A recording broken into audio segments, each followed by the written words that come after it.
This podcast is brought to you by Progressive Insurance. Fiscally responsible, financial geniuses, monetary magicians. These are things people say about drivers who switch their car insurance to Progressive and save hundreds. Because Progressive offers discounts for paying in full, owning a home, and more. Plus, you can count on their great customer service to help you when you need it, so your dollar goes a long way. Visit Progressive.com to see if you could save on car insurance. Progressive Casualty Insurance Company and Affiliates. Potential savings will vary, not available in all states or situations.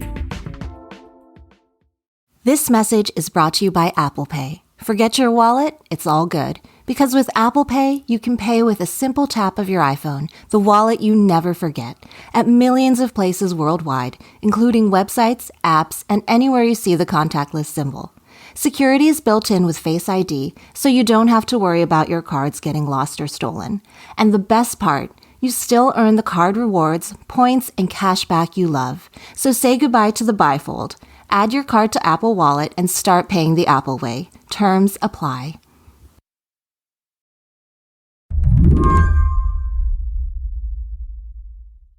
In a few weeks, I'm going to get on a plane with my family.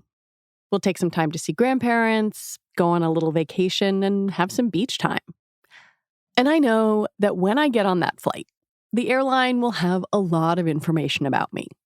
And so will TSA. That makes sense.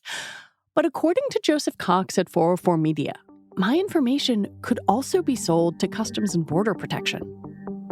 So what we found through records that we've requested through DHS, Customs and Border Protection, and other agencies as well, is that various parts of the US government are buying access to people's flight itineraries from a data broker, essentially, actually owned by the country's major airlines. So to flip it around the other way, the airlines are selling your flight itineraries to the government without a warrant and to agencies you may not necessarily think need access to that data immediately.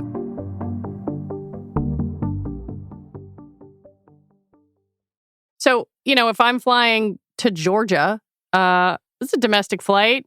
I'm just going to the beach. They might have that info?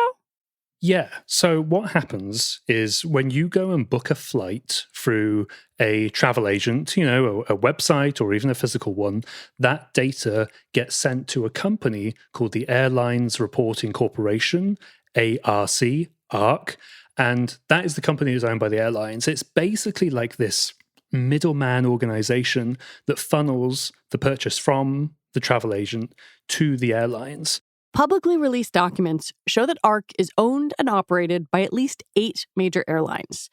ARC can use its data to do things like illustrate travel patterns. They'll build trends from it and be like, oh, look, this number of passengers were traveling through XYZ this time last year. Maybe that could be useful for post-COVID analysis or something like that. But that's not all they're doing. On the side, they're also selling it to the government, which is just something we see all the time when it comes to sensitive and personal information, is that it'll be gathered by a company for one purpose, and then it'll be flipped around and sold to government agencies for an entirely other use case that people didn't anticipate.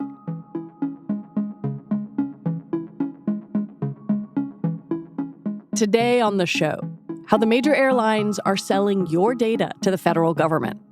Oh, and they don't want you to know. I'm Lizzie O'Leary, and you're listening to What Next TBD, a show about technology, power, and how the future will be determined. Stick around.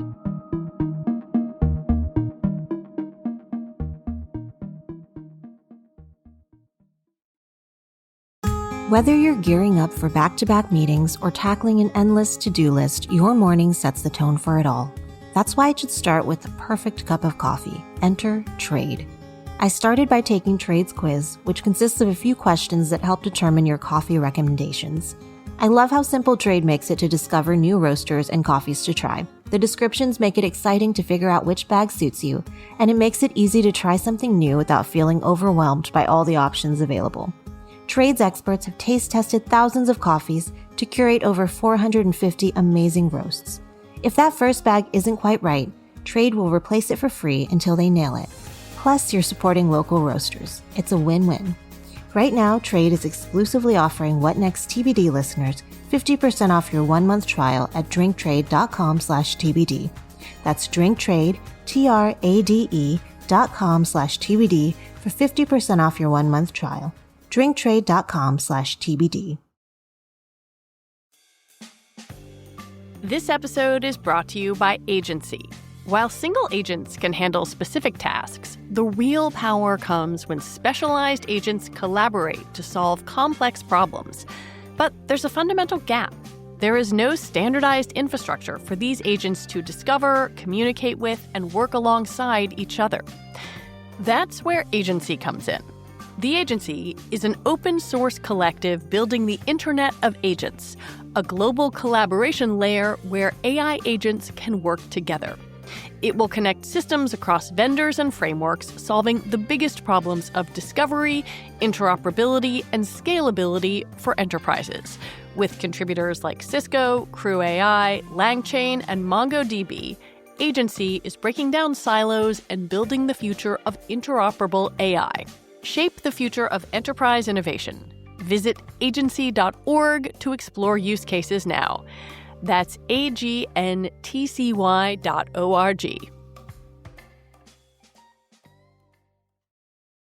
I've often thought of the big airlines as competitors. But in this case, Joseph says, they co-own the Airlines Reporting Corporation, or ARC. So on the board of directors of ARC, you have Delta, Southwest, United, American Airlines, Alaska, JetBlue, and there's also the European airlines Lufthansa and Air France, and then Canada's Air Canada as well. According to the documents we got, ARC is owned by at least 8 of the major US airlines. They don't necessarily spell it out incredibly clearly, but when I spoke to the office of Senator Ron Wyden and got a statement from them, they specifically pointed to United and Delta and American. Of course, those are the major airlines that most people are going to end up using at some point. Help me understand what this company does, because the airlines already have a lot of my information anyway. Why would they need a data broker? Money. They already have your information for their own purposes. Of course, they need your information to book a flight, to organize your travel, all of that. But that is really valuable data. You can see where people are coming and going, and not even just in the past or in the near future, say the same day. With ARC data, the government and any of other ARC's customers can potentially tell where and when somebody is going to be traveling to in the future. You know what I mean? Usually when I cover the sale of data through brokers to the government, that sort of thing, it's either historical data or it's real-time data, such as smartphone location information. This one is interesting because it's data actually about the future, which is a very novel thing to cover. So you'd be able to see, and I'm going to use myself as the example, that in July, I, Lizzie O'Leary, am going to Savannah. Yeah, so going through the documents, it says that ARC has access not just to tickets that have been issued for people on flights, but they also have intent to travel, which is somebody has bought a ticket and they plan to travel in the future, which again makes it a very interesting story journalistically, but of course for intelligence, law enforcement, and it seems even military agencies, that is really, really powerful data. If you're looking for somebody in particular, and you can search this system by their name or their credit card sometimes, which I found particularly interesting, you can then figure out, oh, this person is probably going to be at this airport at this time. Does this apply to any ticket or just one that I bought from a third-party purchasing site, like a travel agent or Expedia? So it looks like it just applies to flights that you've booked through a travel agent. When I was going through some of the other documents published by DHS, they suggested that if you go to an airline website and you book it directly, ARC does not capture or sell that data because presumably ARC is not able to sit in the middle of that transaction. It's not between the travel agent and the airline. You're just going straight to the airline. On the one hand, in the post 9/11 world, I am not all that surprised that the airlines would give a lot of this information to the government, or sell, I suppose, more accurately. But one of the things I'm very interested in is in the contract you got, ARC specifically asked the federal government to not publicly identify vendor or its employees individually or collectively. So they don't want the public to know that they're doing this? In our initial version of the article, we didn't really emphasize that, and I almost actually cut it. And then my editor and co-founder, Jason Kebler, went through, highlighted that bit, and essentially said, that's really insane. You need to emphasize that, and I'm glad he said that, and I'm glad we did that. But that actually happens a fair bit in the data broker industry. I remember covering the sale of location data to law enforcement such as the Secret Service and Customs and Border Protection, again, actually.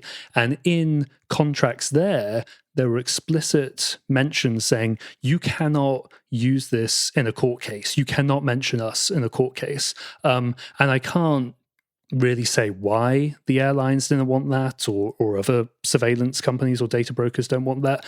But it's not a great look for the airlines to be facilitating your travel and then on the side selling details of your flights to government agencies without your presumably informed consent. I'm sure the airlines and ARC can or would argue that they have obtained consent from somewhere in the small print. I asked them to point me to that small print and they did not do so. I'm sure they would argue that they have obtained consent. I can't think of any situation where they've got informed consent, because nobody knows that this is going on. So how can they possibly consent to it? Yeah, what did they say when you asked them? So when I approached ARC for comment, they said it sounded like my article was based on the findings of an earlier investigation from the Lever, which wrote about ICE's purchase of this data. So ARC basically said nothing, which is infuriating because I have very specific questions that I want to ask them and get answers to. They did tell the other journalists who covered this that this program was created post 9/11, which absolutely makes sense. Air travel and air security changed, obviously, drastically after 9/11, so you can see why this would be made. But now it's, decades later, and we're only just starting to learn about this. What did CBP say when you reached out to them? So initially, Customs and Border Protection disputed my reporting and said, we have no evidence of this. You need to talk to ICE. I told them, no, I'm pretty sure this is you. I'm looking at the contract right now, and it says Customs and Border Protection in Times New Roman, bold, highlighted. They then get back to me and they said, actually, yes, we do have this contract. And this one specifically is for the Office of Professional Responsibility, which is sort of their internal watchdog. So if a CBP official does something bad or illegal or corrupt, the idea is that this internal affairs unit of Customs and Border investigates them, and that's why they need this data. Now, I'm sure a lot of people would say, well, that's a pretty good use case. You want DHS and its arms and its sectors to be able to catch agents doing bad things or corrupt things. Totally agree with that. I still think it's wild and interesting that they're buying this data. And it's almost irrespective of the use case. This would probably be an article that we would cover because people simply don't know the data selling is happening in the first place. So it's very possible that there are other governmental agencies that are buying data from ARC, and we just don't know yet. Yeah, I actually have the list in front of me because there's sort of two stages to the reporting. First, I will go through public US procurement databases and I will search for transactions with ARC, and those include obviously Customs and Border, but the Secret Service, SEC, DEA, the Air Force, US Marshals Service, TSA, and ATF. Now, we don't know why all of those agencies bought it because we have to wait for the records to come back. That's sort of the second stage of reporting, and that can take some investigative work and some time. But I'd be very interested to know what any and all of those agencies are doing with this data. And again, maybe it turns out it's a legitimate use case, but I feel like we should probably know what they're doing with the data. When he was researching this story, Joseph dug through government procurement databases, which show that ARC has been selling data to various government agencies for years, including in the Biden administration. Some of these recent sales, including to ICE, and an update to this contract with Customs and Border Protection, they are, of course, happening during the current political climate of the second Trump administration. And I think, most importantly, during the administration's mass deportation efforts. It is impossible to sort of separate the sale of that data from that context, because that's simply the time in which it's being sold and which is being used. So this data, maybe in the previous administration or even one before that, it was going to be used in a different way. I don't think we really have answers to those questions yet. But right now, it is being sold to this administration with its own set of priorities and motivations. After the break, when law enforcement buys data, they don't need to go to the trouble of getting a warrant.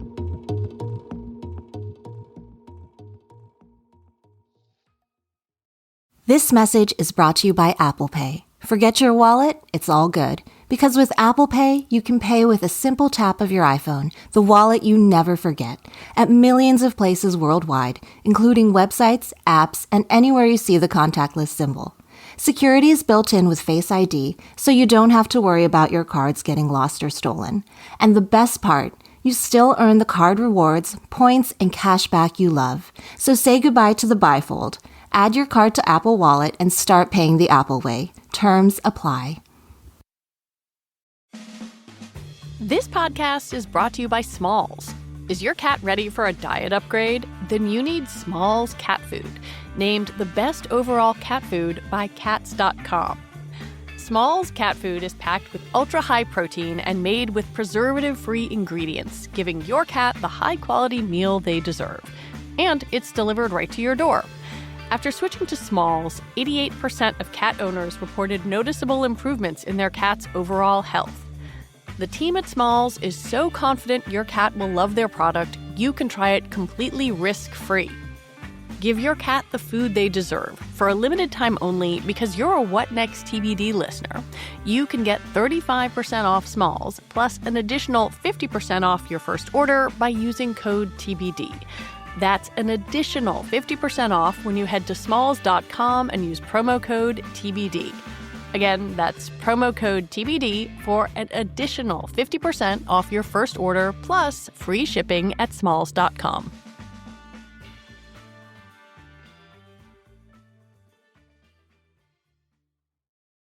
This podcast is brought to you by Progressive Insurance. Do you ever find yourself playing the budgeting game, shifting a little money here, a little there, just hoping it all works out? Well, with the Name Your Price tool from Progressive, you can be a better budgeter and potentially lower your insurance bill, too. You tell Progressive what you want to pay for car insurance, and they'll help you find options within your budget. Try it today at Progressive.com. Progressive Casualty Insurance Company and Affiliates. Price and coverage match limited by state law. Not available in all states. The government could get flight information from ARC the old-fashioned way, with a warrant. But buying it, Joseph says, makes things a lot easier for them. Law enforcement agencies really, really like it when they can just pay for access to information. They don't have to go to a judge to get a warrant, and then they go to the company, and then they present the warrant, and then they get given the information. Law enforcement do this all the time with, Apple or Twitter or Meta or Snapchat or whoever, and that's good. There's a legal mechanism there for accessing the data, and that's going to be used in countless legitimate and important investigations that happen every single day.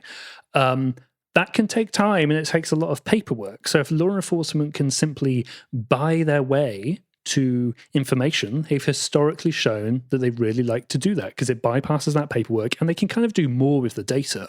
This ARC material contains billions of data points.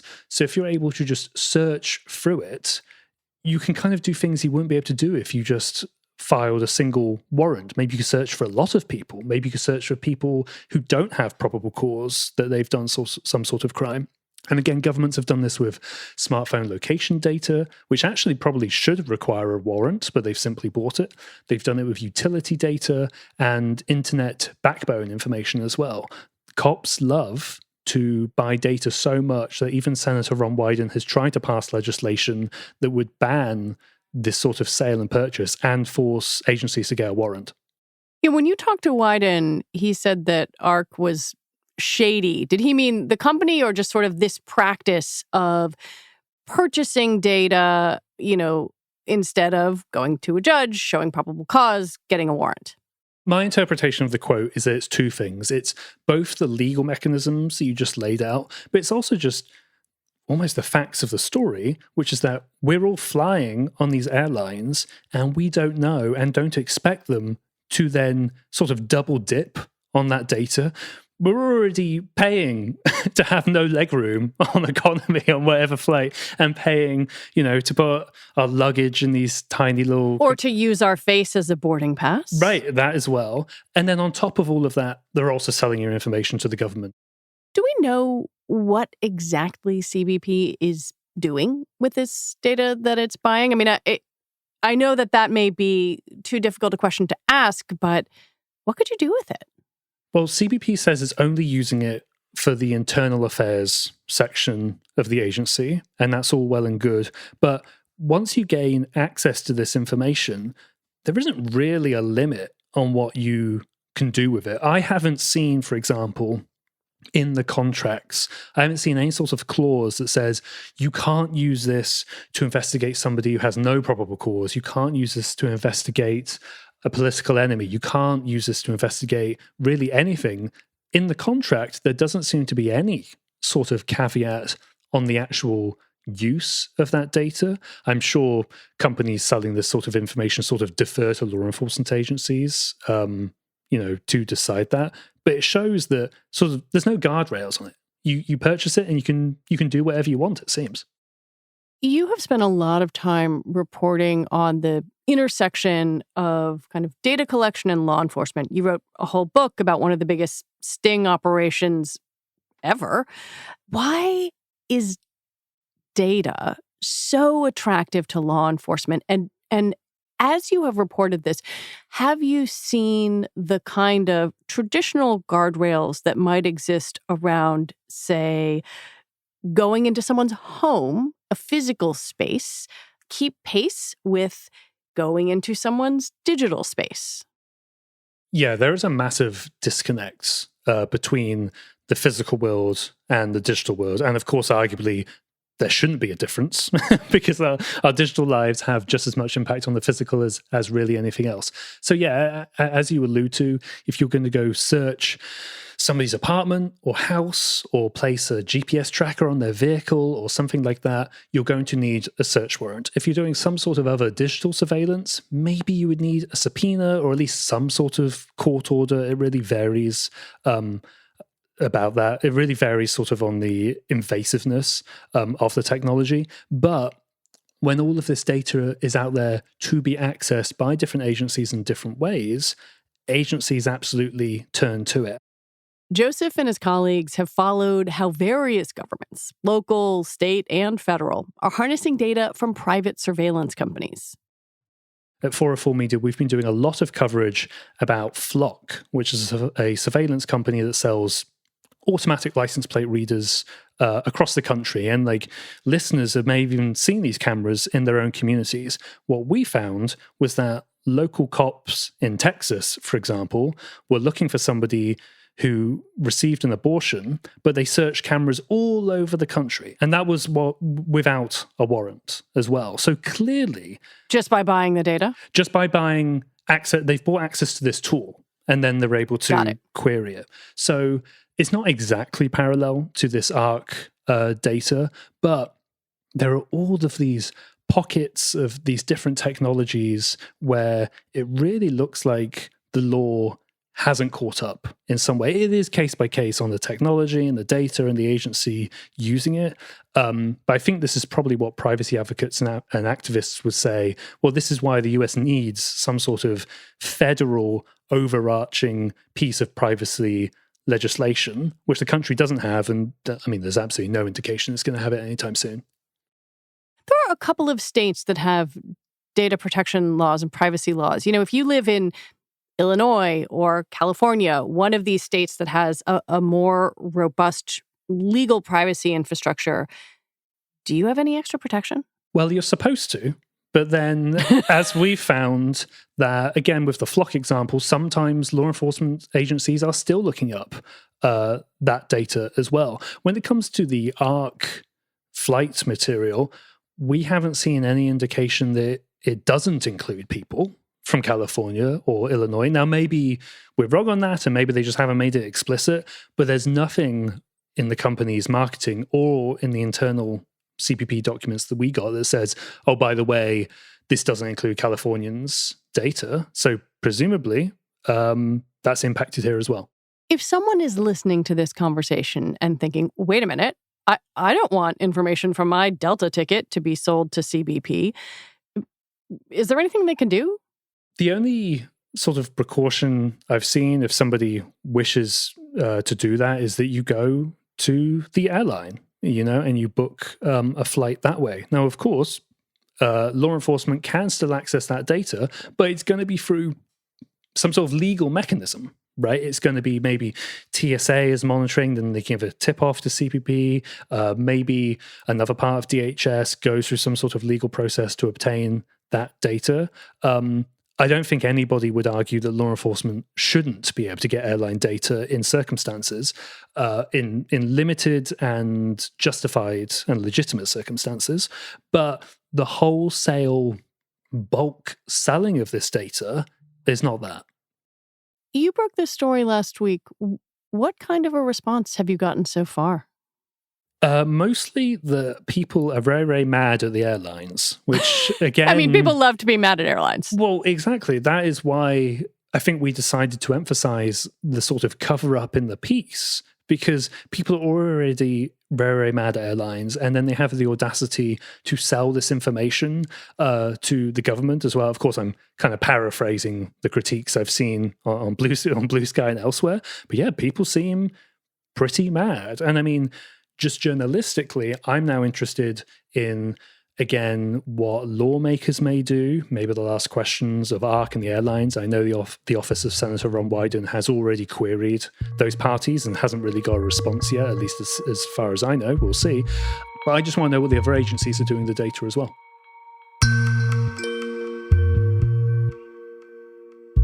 Joseph Cox, as always, it is completely fascinating to talk to you. Thank you.